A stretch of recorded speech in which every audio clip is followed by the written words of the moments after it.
Shalom, selamat pagi Bapak Ibu Saudara yang dikasihi Tuhan Yesus Kristus. Selamat hari Minggu, selamat kita berjumpa kembali dalam renungan pada pagi hari ini. Kita bersyukur karena Tuhan selalu baik. Tuhan senantiasa ada bagi kita, menyertai dalam segala keadaan. Sebelum kita mendengar kebenaran firman Tuhan, mari kita berdoa. Bapa kami yang di sorga, Bapa dalam nama Tuhan Yesus Kristus, Tuhan dan Allah kami yang hidup, yang berkuasa dan berdaulat atas segala sesuatu. Terima kasih untuk hari baru ini. Kembali kami ada karena anugerah-Mu dan karena rencana-Mu yang baik atas kami. Saat ini kami mau mendengar sabda firman-Mu. Urapilah kami supaya kami mengerti dan mentaati akan setiap kehendak-Mu. Dalam nama Tuhan Yesus kami berdoa. Haleluya. Amin. Saudara yang dikasih Tuhan, ayat firman Tuhan saat ini terdapat dalam kitab Nabi Yesaya pasal yang ke-7 ayat 3-4. Tertulis demikian. Berfirmanlah Tuhan kepada Yesaya, baiklah engkau keluar menemui Ahaz, engkau dan Shear-Yashub, anakmu laki-laki, ke ujung saluran kolam atas, ke jalan raya pada padang tukang penatu. Dan katakanlah kepadanya, teguhkanlah hatimu dan tinggallah tenang. Janganlah takut dan janganlah hatimu kecut karena kedua puntung kayu api yang berasap ini, yaitu kepanasan amarah Resin dengan Aram dan anak Remalia. Saudara yang dikasih Tuhan, ketakutan dan kecemasan yang kita biarkan menguasai hati dan pikiran kita akan menghalangi kita untuk mengalami kemenangan yang disediakan oleh Tuhan. Kalau Tuhan sudah berjanji, seturut dengan firman-Nya bahwa Dia akan menyertai kita, dan Tuhan sendiri yang mengatakan supaya kita tidak takut, maka tindakan kita yang seharusnya adalah tidak perlu takut, tapi teguhkan hati dan tinggal tenang di dalam hadirat dan dalam kuasa-Nya. Dalam Yesaya pasal 7 ayat 3-4 ini, Tuhan menyuruh Yesaya untuk menyampaikan firman Tuhan kepada Raja Ahaz, kepada Raja Yehuda yang sedang diserang oleh dua raja dan dua pasukan, yaitu pasukan dari tentara Aram dan pasukan dari tentara Israel.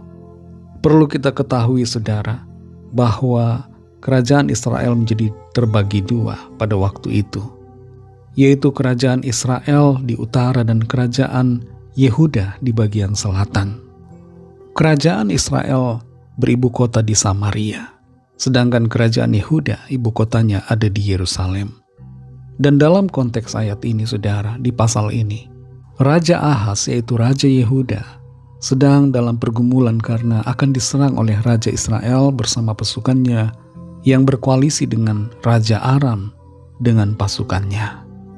Dan dalam kondisi seperti itu, Yesaya menyampaikan firman Tuhan supaya Raja Ahaz tidak perlu takut. Firman Tuhan katakan, janganlah takut dan janganlah hatimu kecut, karena kedua puntung kayu api yang berasap ini, yaitu kepanasan amarah Resin dengan Aram dan anak Remalia. Ada perbedaan antara apa yang dilihat oleh Ahaz dengan apa yang dilihat oleh Tuhan. Bagi Ahaz, ancaman dari tentara Aram dan tentara Israel bagaikan api yang menyala yang akan membakar dan mematikan. Tapi di mata Tuhan, itu hanyalah dua puntung kayu api yang berasap. Maksudnya adalah tidak ada apa-apanya. Dan karena itu Ahaz dikatakan oleh firman Tuhan tidak perlu takut. Tapi sayangnya, Ahaz tidak mengikuti firman Tuhan. Kalau kita perhatikan ayat-ayat selanjutnya, Ahaz tidak mempedulikan apa yang dikatakan oleh Yesaya. Dan dia dikuasai oleh ketakutannya, sehingga dia berkoalisi dan meminta dukungan dari tentara Asyur. Dia lebih percaya kekuatan manusia daripada percaya kepada janji firman Tuhan. Memang pada akhirnya Ahaz menang karena dukungan dari Asyur. Tapi setelahnya Asyur menekan Yehuda dan keadaan menjadi berbalik. Raja Ahaz seperti menjadi budak dari Asyur. Yehuda kehilangan kemerdekaan dan kebebasannya. Saudara yang dikasih Tuhan, Seringkali di saat kita ada masalah, ada kondisi yang membuat kita terdesak, kita lebih memilih untuk mencari jalan lain dibandingkan mempercayai akan janji firman Tuhan.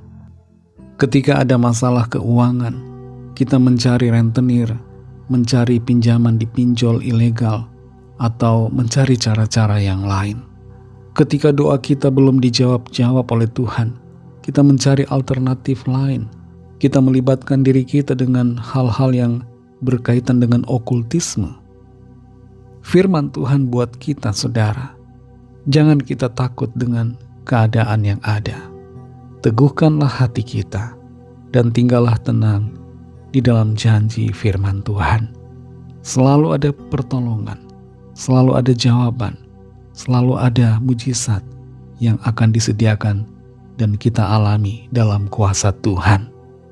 Mari sekali lagi tetaplah tenang dan teguhkan hati kita di dalam janji firman Tuhan, agar kita mengalami keberkatan, mujizat dan pertolongan Tuhan. Mari kita berdoa. Terima kasih Tuhan Yesus, kami bersyukur Bapa untuk firman-Mu yang sudah kami dengar.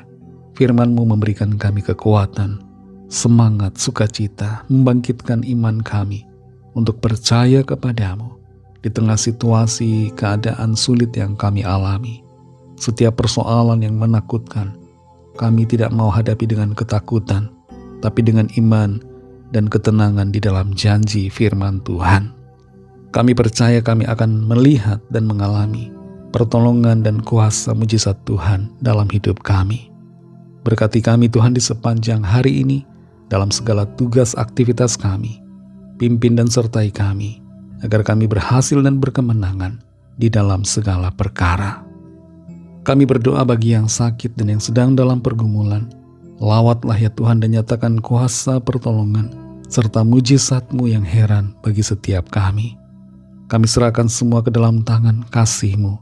Dalam nama-Mu yang kudus, nama Tuhan Yesus Kristus, kami sudah berdoa dan mengucap syukur. Haleluya. Mari sama-sama kita berdoa, doa Bapa kami. Bapa kami yang di sorga, dikuduskanlah nama-Mu, datanglah kerajaan-Mu, jadilah kehendak-Mu di bumi seperti di sorga. Berikanlah kami pada hari ini makanan kami yang secukupnya, dan ampunilah kami akan kesalahan kami, seperti kami juga mengampuni orang yang bersalah kepada kami. Dan janganlah membawa kami ke dalam pencobaan, tetapi lepaskanlah kami daripada yang jahat, karena Engkaulah yang punya kerajaan, dan kuasa dan kemuliaan, sampai selama-lamanya. Amin. Terimalah berkat Tuhan. Tuhan memberkati engkau dan melindungi engkau. Tuhan menyinari engkau dengan wajah-Nya dan memberikan kasih karunia. Tuhan menghadapkan wajah-Nya kepadamu dan memberikan damai sejahtera. Berkat anugerah Allah Bapa, kasih karunia dari Tuhan Yesus Kristus, dalam persekutuan dengan Roh Kudus, menyertai saudara semua, sekarang ini dan sampai Maranatha Tuhan Yesus datang kembali, dan bahkan sampai selama-lamanya. Dalam berkat nama Tuhan Yesus Kristus, haleluya, amin. Puji Tuhan, saudara yang dikasihi Tuhan, saya percaya firman Tuhan menjadi berkat dan kekuatan buat saudara semua, dan Roh Kudus akan menolong saudara untuk lebih lagi memahami kebenaran firman Tuhan dan hidup selalu dalam kemenangan. Tuhan Yesus memberkati saudara semua. Sampai jumpa dalam renungan yang berikutnya. Haleluya.